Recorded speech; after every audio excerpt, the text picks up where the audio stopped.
750 বছর মুসলমানরা রাজত্ব করার পর যখন ইস্ট ইন্ডিয়া কোম্পানি ইংরেজেরা এই ভারতবর্ষকে নিজের আয়ত্তে নিয়ে এসেছিল, মাত্র 200 বছরে 750 বছরের ঐতিহ্য সবকে বিনষ্ট করে দিয়েছিল। 200 বছরের অত্যাচার, অনাচার, অবিচার, এত পরিণাম, এত ভয়াবহতা হয়েছিল যেই ভারতবর্ষের মাটির মানুষেরা তারা 1 মিনিট শান্তিতে ঘুমাবে এ সময় তাদের ছিল না।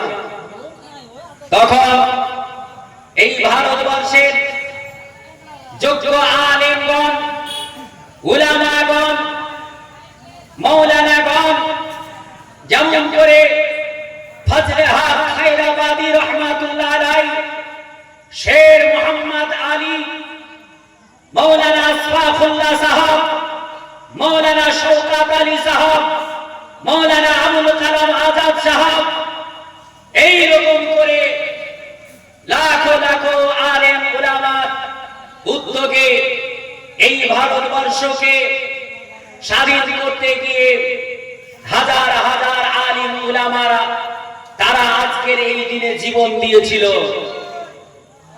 এই ভারতবর্ষে আমরা যারা বসবাস করতেছি, আজকে যারা আমরা ত্রিরঙ্গা পতাকা উত্তোলন করেছি, আপনি জানেন এই ভারতবর্ষে এই ত্রিরঙ্গা পতাকা ডিজাইনটা, নকশাটা সেটা অন্য কোন ধর্মের মানুষ করেননি, সেটা একজন মুসলিম মহিলা যার নাম সুরায়া তাবজি, যিনি আজকে এই ফ্ল্যাগের ডিজাইনটা করেছিলেন।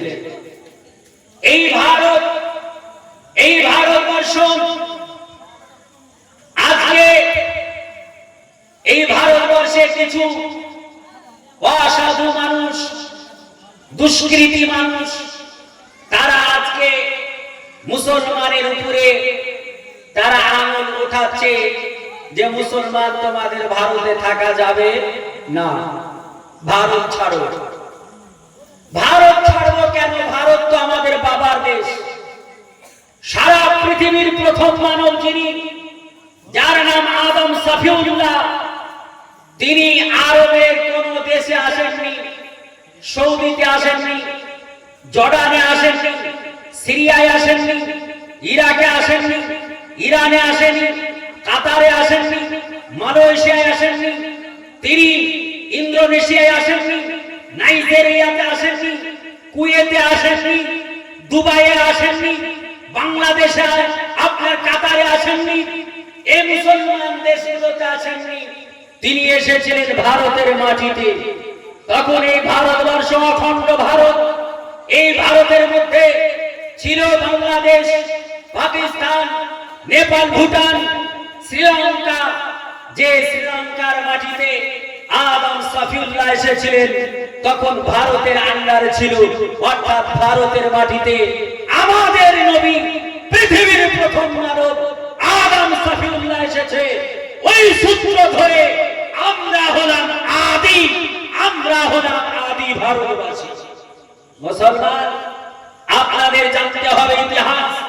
যারা বলে ভারত ছাড়ো, আপনি ঘুরে বলুন তা আপনারাই ভারত ছেড়ে অন্য কোথাও চলে যান টিকিট নিয়ে, কারণ আপনারা ভাড়াটে আর আমরা হচ্ছি এখানকার স্থায়ী।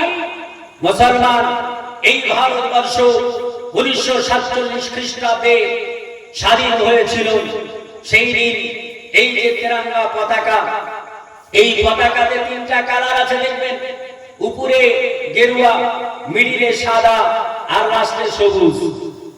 আমাদের সৌভাগ্য এই পতাকার কালারটা, যে সাদা কালারটা মিডিলে পেয়েছে, এটা হচ্ছে রাসূলুল্লাহ আগমন দিবসের পতাকার কালার ছিল। সুবহানাল্লাহ। নবী যখন দুনিয়ায় আসে, আল্লাহ তাআলার ফেরেশতা জিবরিল 3খানা পতাকা নিয়ে পৃথিবীতে এসেছিলেন। ওই পতাকার কালার ছিল সাদা কালার, শান্তির কালার। জোরে বলে সুবহানাল্লাহ। যেই দিন স্বাধীন হয়, আজকে জুমার দিন, উৎকৃষ্ট দিন। ভারত যেই দিন স্বাধীন হয় সেই দিন আরো উৎকৃষ্ট দিন ছিল, সেই রাত্রিটা আরো উৎকৃষ্ট রাত্রি ছিল। রমজান শরীফের মাস ছিল, শবে কদরের রাত্রি ছিল। জোরে বলি সুবহানাল্লাহ। মাজার এই ভারতবর্ষ আমাদের, এই ভারতবর্ষে আমাদের জন্ম, এই ভারতবর্ষেই আমাদের মৃত্যু হবে ইনশাআল্লাহ। আমরা নিজের মাতৃভূমিকে নিজের জীবনের চাইতে ভালোবাসি, তার প্রমাণ সাক্ষ্য বহন করে চলছে দিল্লির ইন্ডিয়া গেটে। এখনো যান দেখুন, সেখানে দিল্লির ইন্ডিয়া গেটে আপনার একটা দুটো 1000 2000 মুসলমান শহীদের নাম নেই।